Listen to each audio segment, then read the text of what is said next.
को प्राप्त हो गई। और जो दुर्योधन था, दुर्योधन महाराज घायल अवस्था में कुरुक्षेत्र की पावन भूमि पर पड़ा हुआ था, रो रहा था महाराज कि अचानक से अश्वत्थामा आता है और अश्वत्थामा कहता है कि महाराज आज ये आपकी हालत कैसे हुई, आप बताइए, मैंने आपका नमक खाया है और आप आज्ञा दे तो जिसने आपका ये हाल किया है उसको नष्ट कर दो।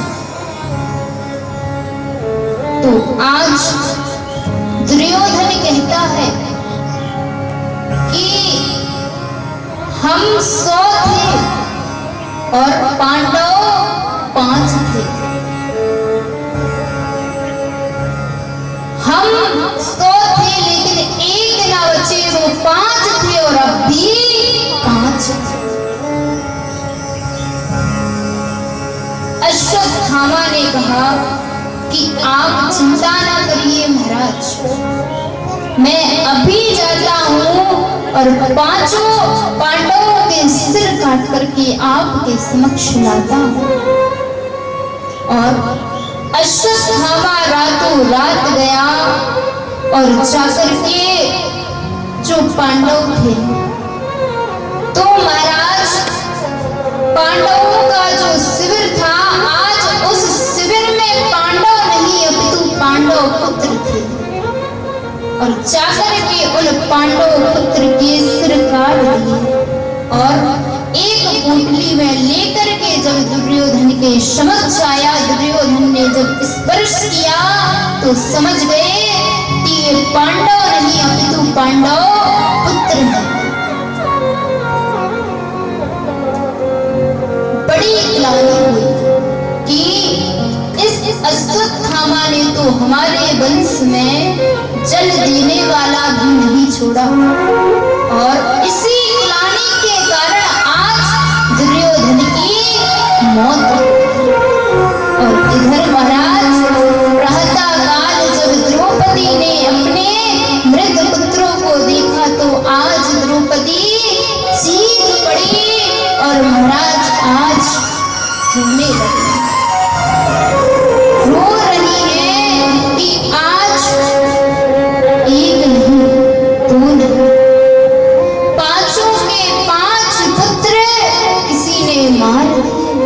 आज एक माँ के सामने जो पुत्र हैं, पुत्रों के सिर नहीं, पुत्रों के धड़ हैं जो कि खून से लथपथ है और सिर गायब है। द्रौपदी जी ने खुद को संभाला। अर्जुन आए, अर्जुन ने देखा कि अरे किसी ने कितनी बेरहमी से हमारे पुत्रों का वध कर दिया और आज द्रौपदी को ये वचन दिया कि जिसने भी हमारे पुत्रों की हत्या की है उस हत्यारे को मैं नहीं छोड़ूंगा। और आज भगवान श्री कृष्ण को लेकर के अश्वत्थामा के पीछे भागे।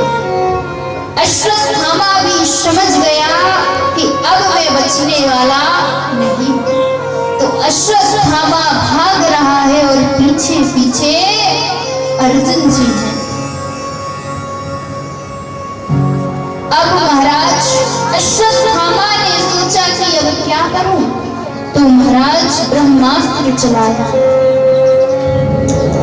और इधर से अर्जुन जी ने भी ब्रह्मास्त्र चलाया महाराज। और जो ब्रह्मास्त्र अर्जुन जी ने चलाया उस ब्रह्मास्त्र ने जो अश्वत्थामा का ब्रह्मास्त्र था उसको भी लौटा दिया और प्रलय होने से बच गया।